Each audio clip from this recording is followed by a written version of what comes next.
Hey, you guys, and welcome to American Culture. Very interesting times. If you are anything like me, you're finally at the point where you're able to get the experience of the experience. And God was letting me know that that's what life is all about. We're here to get the experience of life while we're alive.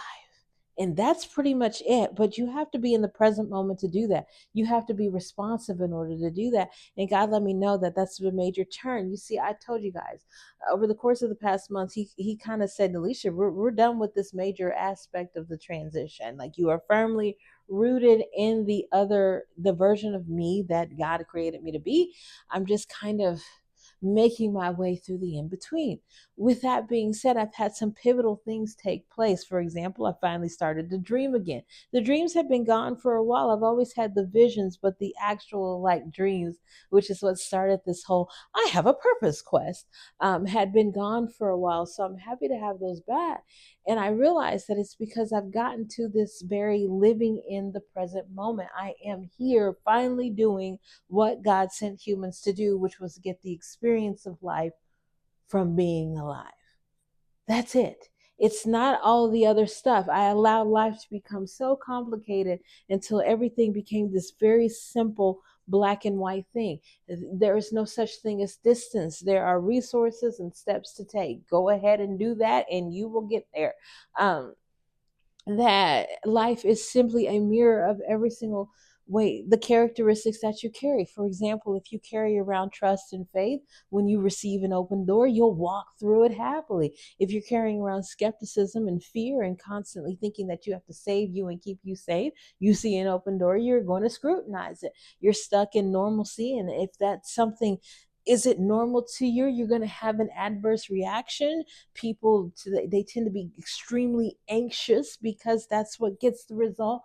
Like I say, you guys, you can really see the black and whiteness of what life is, that there is a way of being when you have all the characteristics that God puts in you of kindness, generosity, faithfulness, trust. When you can actually live that out, you will have the same experiences. You'll still have bills, you'll still have people cutting you off in traffic, but your response is going to be drastically different.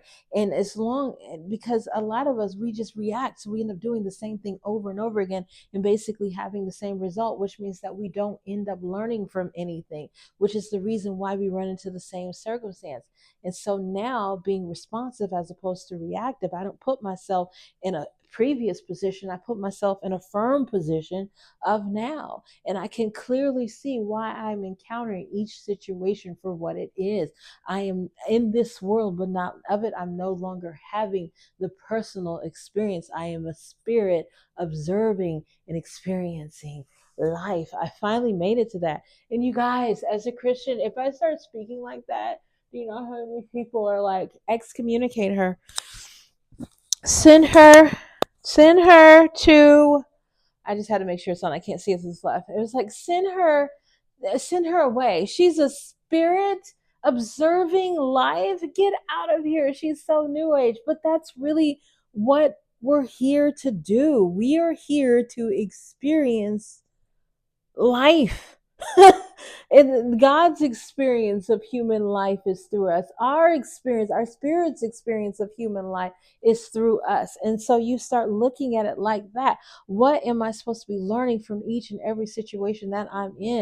And it's basically like if I apply the characteristics of faith, truth, trust, things go far better for me than if I apply fear, skepticism, hurt, pain, guilt, and shame. And it's up to me to do a lot of healing so that I don't identify with fear, pain, hurt, guilt, all that other negative stuff, so that I don't walk around and see everything as bad. I need to feel safe and protected, so I'm not trying to do that every time I run into something unfamiliar. So yeah, it's very interesting. I've switched over, and of course, doing that, I've done some weird things.